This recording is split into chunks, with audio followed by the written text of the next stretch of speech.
Viewers, हम कर रहे हैं कक्षा 9वीं की गणित विषय की प्रश्न बैंक, जिसमें कि सारे इंपॉर्टेंट क्वेश्चन दे रखे हैं।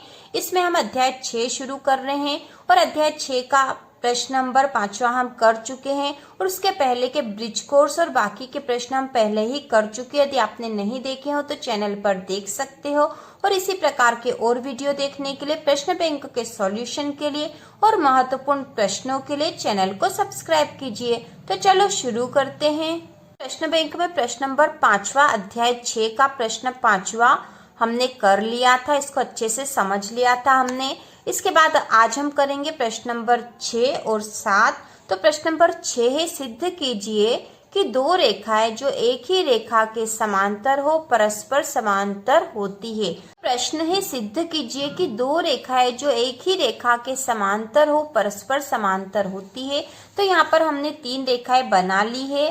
ठीक है, ये रेखा है एल, ये वाली जो रेखा हो जाएगी ये है एल, यहाँ हम नाम दे देंगे इसका एल। ये वाली है एम और ये रेखा हो गई है एन। 3 रेखाएं हैं। तो यहाँ पर हमें सिद्ध ये करना है कि दो रेखाएं जो एक ही रेखा के समांतर हो। तो यहाँ पर जो रेखा है एल और एम दोनों समांतर है और रेखा एल रेखा एन के भी समांतर है। अब यहाँ पर हमें सिद्ध करना है कि यदि एम और एन समांतर है और एल और एन समांतर है तो एम और एन भी समांतर होगी। तो इसको सिद्ध करने के लिए हमने एक तिर्यक रेखा टी खींच ली है। ये तिर्यक रेखा है टी, तिर्यक रेखा खींच ली हमने टी। तो टी रेखा खींचने से हमें यहाँ पर 3 कोण प्राप्त हुए। एक कोण यहाँ पर है, एक कोण ये है और एक कोण ये है। तो इसे हम नाम दे देंगे कोण 1, कोण 2 और कोण 3। तो इसी के आधार पर हम सिद्ध कर देंगे कि रेखा एल और एन भी समांतर है, क्योंकि यहाँ हमें पूछा ही गया कि दो रेखाएं जो एक ही रेखा के समांतर हो परस्पर समांतर होती है। तो दो रेखाएं जो एक ही रेखा के, ये जो दोनों रेखाएं समांतर है और इसी के समांतर एल और एन ये दोनों समांतर है। तो दो रेखाएं जो एक ही रेखा के समांतर है परस्पर समांतर होती है। तो ये दोनों रेखाएं एम के समांतर है, तो हमें ये सिद्ध करना है कि ये भी परस्पर समांतर है। तो इसको सिद्ध करते हम इसमें लिखेंगे, सबसे पहले दिया है एल समांतर है एम तथा एल समांतर है एन। एल समानांतर है एम के और एल समांतर है एन के। हमने एक तिर्यक रेखा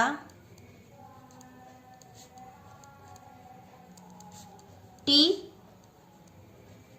खींची है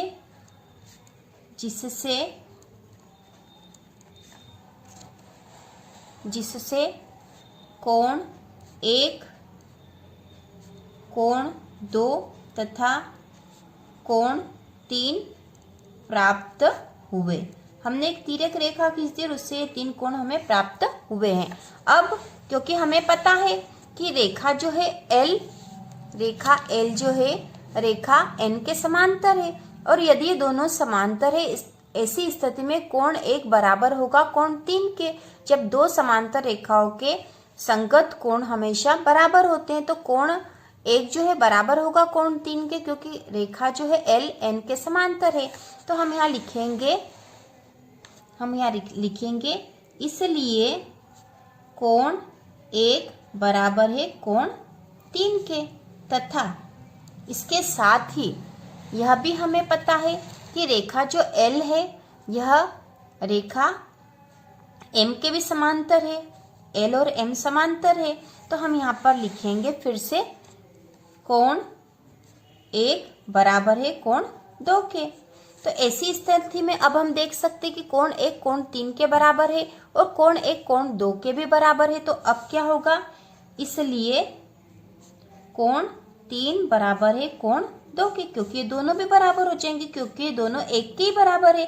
तो ऐसी स्थिति में कोण 3 और कोण 2 भी बराबर होंगे। और यदि दोनों कोण बराबर हो रहे, दोनों संगत कोण बराबर होते हो, तो ऐसी स्थिति में क्या होगा, यदि संगत कोण बराबर है तो दोनों रेखाएं कैसी होगी, समांतर होगी। यह एक प्रमेय है कि यदि समांतर रेखाएं हो तो उनके कोण बराबर होंगे, यदि कोण बराबर है तो रेखाएं समांतर होगी। हमने सिद्ध कर दिया कि कोण 2 कोण 3 के बराबर है तो जो रेखा है M या N के समांतर होगी। तो हम यहाँ लिख देंगे, इसलिए रेखा M समांतर है N के। तो इस प्रकार हमने सिद्ध कर दिया। यहाँ पर हम लिख देंगे संगत कोण प्रमेय से। तो संगत कोण की प्रमेय के अनुसार यदि कोण संगत कोण समान है, बराबर है, तो रेखाएं समांतर होगी। तो हमने इस सवाल में सबसे पहले तो हमने बताया है कि रेखा जो L है ये N के समांतर है और रेखा L M के भी समांतर है। तो हमें सिद्ध करना था कि रेखा जो M है ये N के समांतर है। तो ये दोनों समांतर है, इसलिए कोण 1 कोण 3 के बराबर था, और ये दोनों समांतर इसलिए कोण 1 कोण 2 के भी बराबर था। तो क्योंकि कोण 1 कोण 2 और कोण 3 दोनों के बराबर है तो कोण 2 और कोण 3 भी बराबर होंगे। तो यदि दोनों कोण बराबर है तो दोनों रेखाएं समांतर होगी। तो इस प्रकार हमने बहुत आसानी से इसको सिद्ध कर दिया है कि कोण 1 और कोण 3 बराबर है और कोण 1 और कोण 2 बराबर है। तो ऐसी स्थिति में कोण 3 और कोण 2 बराबर है, क्योंकि दोनों का मान कोण 1 के बराबर ही, इसलिए दोनों भी बराबर हुआ है। इसलिए रेखा M समांतर है N के संगत कोण प्रमेय से। तो ये बहुत आसानी से सिद्ध हो गया। अब हम अगला प्रश्न करते हैं। तो प्रश्न है, दी गई आकृति में यदि AB समांतर है CD के तथा CD समांतर है EF और Y अनुपात Z बराबर है 3:7 तो x का मान ज्ञात कीजिए। तो हमने यहाँ पे चित्र फिर से बना लिया है।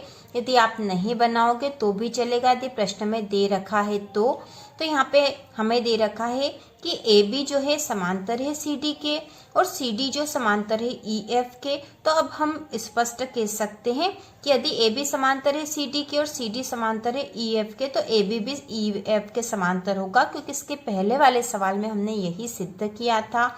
तो यहाँ पे है यदि समांतर है और y अनुपात z का अनुपात यहाँ दे रखा 3:7 और मान हमें ज्ञात करना है x का। तो हम सबसे पहले y और z से हम इनका मान निकाल लेते हैं, y और z का।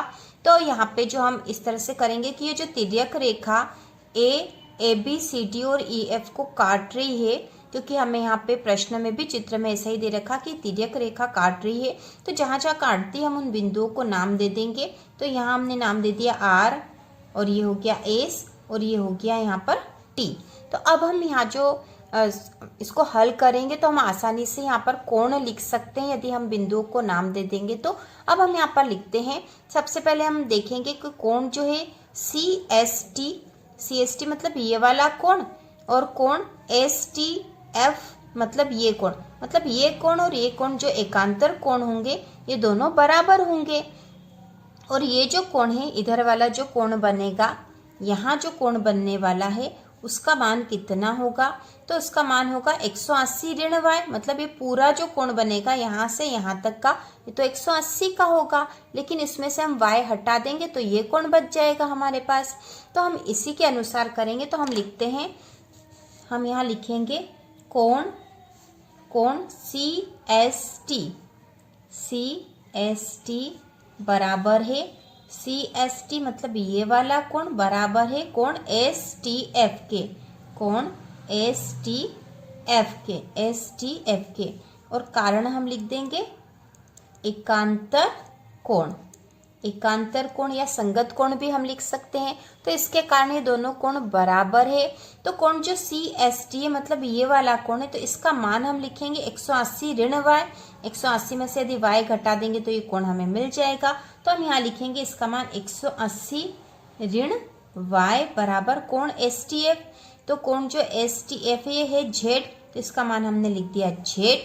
अब हम इसको करेंगे कि ये 180 तो यहीं रह जाएंगे और ये ऋण का y इधर चला जाएगा तो धन का हो जाएगा, तो z धन y हो गया है, z धन y हो गया। अब यहाँ पर हमें यहाँ जो अनुपात दे रखा y अनुपात z बराबर 3:7, तो उसके अनुसार भी हम इसको कर सकते हैं। यहाँ पर हमें दिया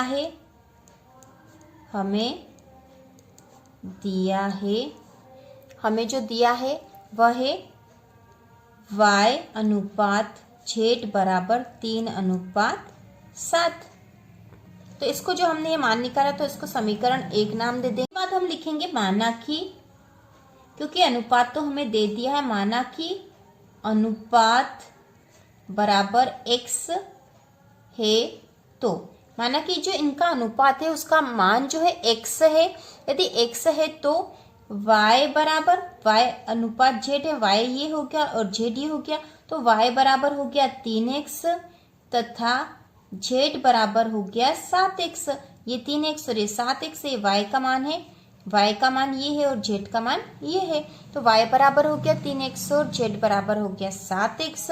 अब इनके मान हम यहाँ पर रख देंगे, तो हम लिखेंगे y व z के मान समीकरण 1 में रखने पर। तो समीकरण 1 में हम इनका मान रख देंगे। तो समीकरण 1 हमारे पास है 180 बराबर z धन y। तो 180 बराबर z का मान है 7x, 7x धन y का मान है 3x। तो 180 बराबर 7 और 3 10x हो गया है, 10x हो गया। अब x का मान निकाल लेंगे हम, तो x का मान हो जाएगा 180 तो है यहाँ पर, ये 10 इसके साथ गुणा में, तो यहाँ बट्टे में आ गया, बराबर हो गया x। तो इसको काट देंगे, 0 से 0 बच्चा 18, तो 18 बराबर x। तो x का मान हमारे पास आ गया 18।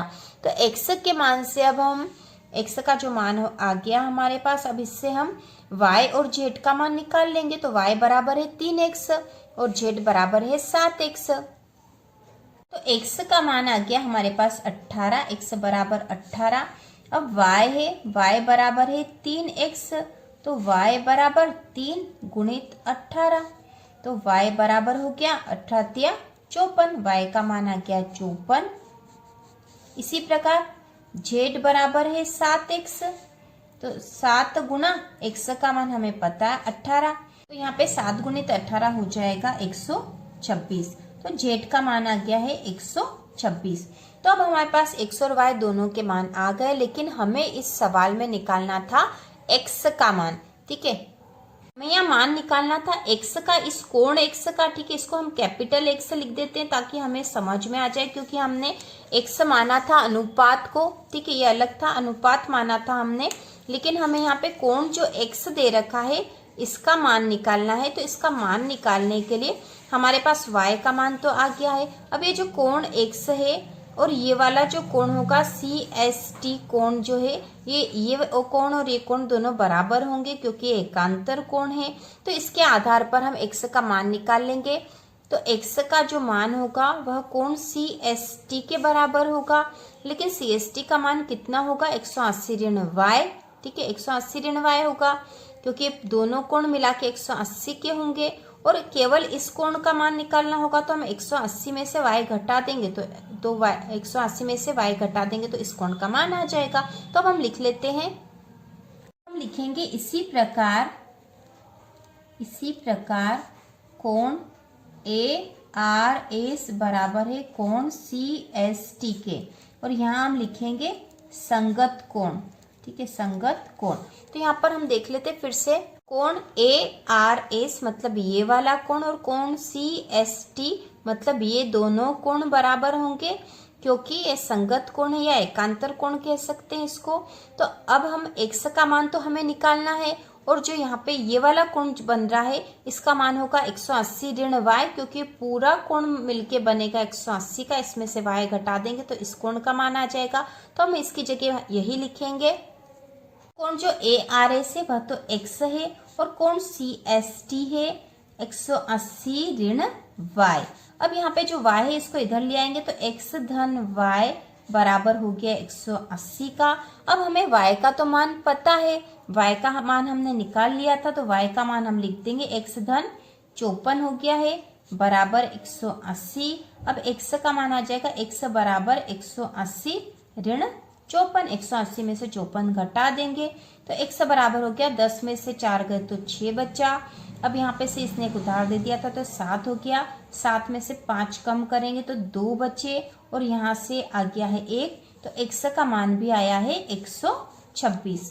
तो इस प्रकार हमने इसका x का मान निकाल लिया बहुत आसान तरीके से। यहाँ पे जो कोण x था इसका मान हमारे पास आ गया 126 और y का मान है 54। ये दोनों कोण मिलके हो जाते हैं 180 के। और यहाँ जो कोण z था इसका मान भी आया था 126। तो इस प्रकार ये जो कोण है और ये कोण बराबर हुए हैं और ये वाला कोण 126 और ये वाला कोण भी हो जाएगा 126 का, क्योंकि एकांतर कोण बराबर होते हैं। तो इस प्रकार हम इनको, जब हमें पता होगा कि ये कोण और ये कोण बराबर होता है और इन दोनों कोणों का योग 180 होता है, तो हम कोई सा भी सवाल हल कर सकते हैं इसी प्रकार का। तो यह प्रश्न हो चुका है और इसी प्रकार के और वीडियो देखने के लिए चैनल को सब्सक्राइब कीजिए।